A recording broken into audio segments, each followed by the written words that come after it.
9 months ago, I went through something that would change the course of my life forever.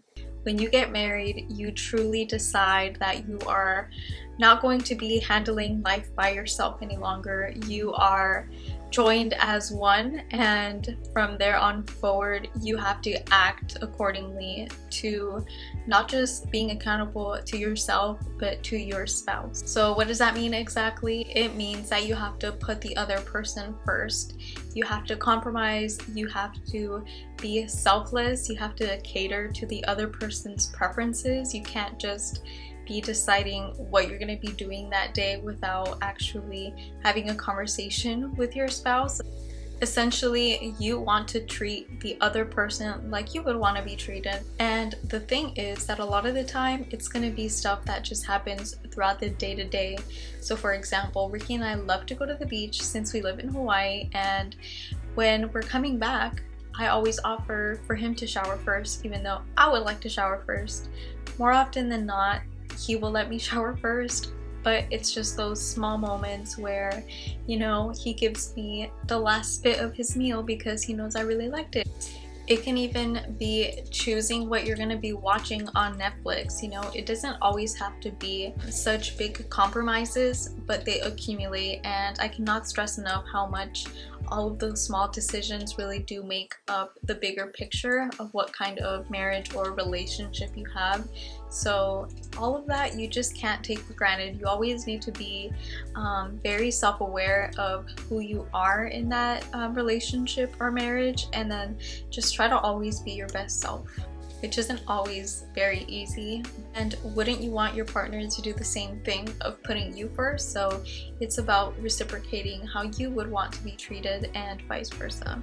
The second thing I've learned since being a new wife is now I'm always thinking about the future. When I was still single, I didn't necessarily have a clear vision of what the future would hold for me. I had no idea when I would actually be getting married and starting a family and where I would live. But now, when I think of my future, I picture Ricky, my husband, and it's no longer a question mark. Now I know who I'm trying to be with.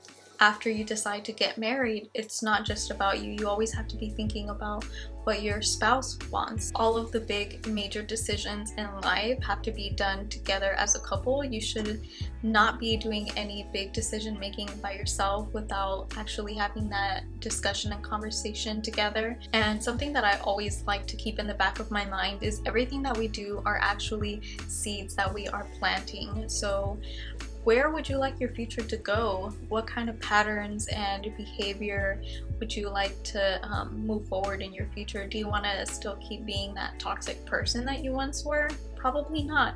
So you always have to keep that in mind. And you know, sometimes it's actually growing out of certain visions that you had for your future. If you thought that maybe you wanted to go backpacking in Europe throughout your 20s, maybe you will not want to do that when you're married. Maybe your vision and your plans will change. Maybe your dreams will go into a different direction. You just don't know. The important thing is just seeing that person in your future and keeping them at the center. By no means am I saying that you can't have your own personal goals and aspirations. What I'm trying to instill is just the idea that you are doing it together. You are no longer by yourself. You're a team. You have entered into this covenant with this other person, and you don't need to be handling life by yourself anymore. And that's a beautiful thing that you should always cherish and appreciate. The last and most important thing that I've really learned since becoming a new wife is communication really is key. And I've heard it so many times, but you don't really understand it until you are committed for a lifetime with someone else.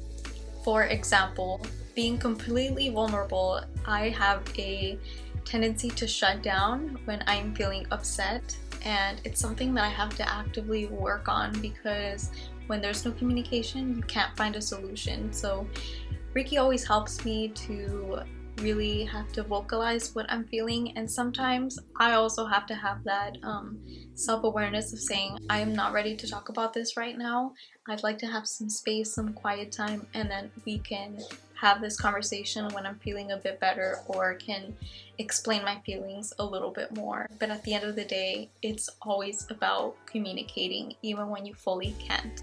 And oftentimes it's uncomfortable. I don't enjoy doing it, but you have to think about the future. It's an investment towards the health of your marriage. So if you want to always just keep things to yourself and have all of these negative emotions just building up, that's not going to lead to a healthy, loving, and happy marriage. So that's something that you always have to consider is, am I being intentional with my communication?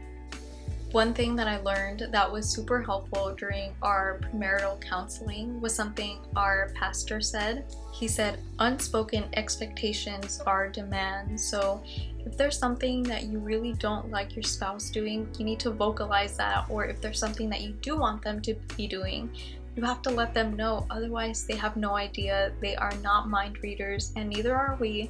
So you have to set that expectation. The way that I like to think about it is you want to set up your spouse to win, for them to win you over and be on your good side, basically. So if that means that you have to tell them, hey, I really don't like it when you do this, or I need you to step up and do this more, then you need to tell them, because in the end, it is for the betterment and the health of your marriage. There are so many other things that I would like to share about what I've learned during marriage life. Some of them I will have Ricky come on with me so you can hear his perspective too. That is all for today, and I will see you next time. Bye! My precious. I am your precious.